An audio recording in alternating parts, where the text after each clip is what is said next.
Welcome into a special edition of the In the Money podcast. We're doing a second one this week because of a big card they have on Sunday at Gulfstream Park. It's part of the launching of the Jockey Club Tour on Fox Sports with the Grade 1 Donn Handicap, also the Grade 1 Gulfstream Park Handicap. Jim Goodman, Director of Simulcasting at Keeneland, joins me, Tom Leach. And Jim, before we get to those two Grade 1s, there is an interesting race earlier on the card, which is a Grade 3, the Hurricane Birdie. And it is the swan song for a champion, two-time champion. Yeah, Groupie Doll, who's one of the favorite horses around here. Buff Bradley trains her from Frankfurt, and Fred Bradley, they sold her for $3.1 million at the Keeneland sale to Mandy Pope back in the fall. And Mandy ran her at the Cigar Mile and didn't have a great trip, and they wanted to bring her back and train her up to the Hurricane Birdie. And she's going to be probably 1-5, but that's the fourth race at Gulfstream on Sunday. So watch that on HRTV or on TVG and HRTV actually, and see Groupie Doll hopefully do a great thing in her last race. She's been a great horse. She's won $2.5 million. The Bradleys are such great people, and if anybody knows them from Frankfurt, they are the typical horsemen who struggle to make ends meet, and they've been lucky twice with Brass Hat and with Groupie Doll, and it couldn't happen to a nicer bunch of people. So amen to that. Full for Groupie Doll on Sunday. Buff did such a great job getting her to peak on Breeders' Cup Day 2 years in a row, and he had a lot of doubters for this year, and she was spectacular. So we wish the Bradleys best of luck. All right, let's go to the 11th race for a couple of picks for the folks. Grade 1 Gulfstream Park Handicap on the turf at 1 1/8 miles, 4-year-olds and up. And this was a tough one for me. Summerfront coming off a nice win is going to be probably favored in here, but I don't think he's a cinch by any means. Where did you land? No, I don't think he's a cinch at all. I think you look at the last race, and the first thing I thought was this is a rerun of the Grade 2 Fort Lauderdale. And Summerfront came split horses at the end and beat Tetradrachum and Nicky Sandcastle, but this is a pretty good move up in class. And Summerfront, when he ran in the Shadwell turf at Keeneland, even though that was taken off the turf, he wasn't really competitive with Silvermax and Wise Dan. And you got a couple horses here that I think are coming out of better races, and that's Arima's Prince and Imagining. Arima's Prince has a long layoff, hadn't run since March, but he's 4 for 4 at North America, and Bill Mott, great getting him off a layoff, and comes out a couple Grade 2s, one at Gulfstream, one at Fairgrounds, 3 for 3 at Gulfstream, very important. So I like Arima's Prince in here, assuming that he's going to be ready off the layoff. But Imagining is a class horse too. Ran behind Little Mike, ran behind Skyring, just has had a little bit better competition than Summerfront. Summerfront certainly can win, but I'm going to take Arima's Prince over Imagining and Summerfront to almost get there. I'm going with Imagining because I think you get a little better price than Summerfront for a horse that hadn't quite broken through to the Grade 1 level, but I think has that kind of ability, and this could be the right spot.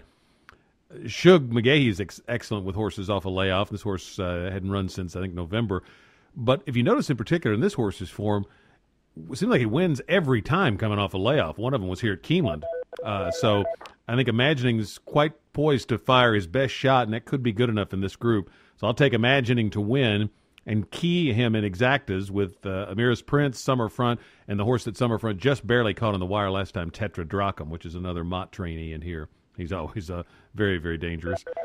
12th race is the Grade 1 Donn Handicap, 4-year-olds and up here on the dirt course at 1 1/8 miles. And you got Will Take Charge, one of your favorites, as the morning line favorite in this spot. First outing since the Clark Handicap and that dramatic win there at Churchill last fall. Is he going to be ready first time out? I would think so. I tried to beat him here, but, I think he's going to be ready. He's run well in the past off shorter layoffs. This is a little bit longer layoff, but he came back and ran great in the Jim Dandy off a layoff from the Belmont. If you can come back and run in the Jim Dandy off almost a 2-month layoff from the 3 Triple Crown races, he's gotten better to right time. So I would imagine that We'll Take Charge will be ready here and is probably going to be the prohibitive favorite. If he happens to need a race, I think there's a couple of logical alternatives that might get you a price. Lee is one of them, and he was very impressive at the Grade 3 Hell's Hope. And I was against him that day because he hadn't shown that much ability on dirt but he obviously loves Gulfstream and ran great there, won by 3.5, and he ran it like he owned the track. So I think he's got a shot. The other horse that's interesting here that's probably going to be 15-1 is River 7.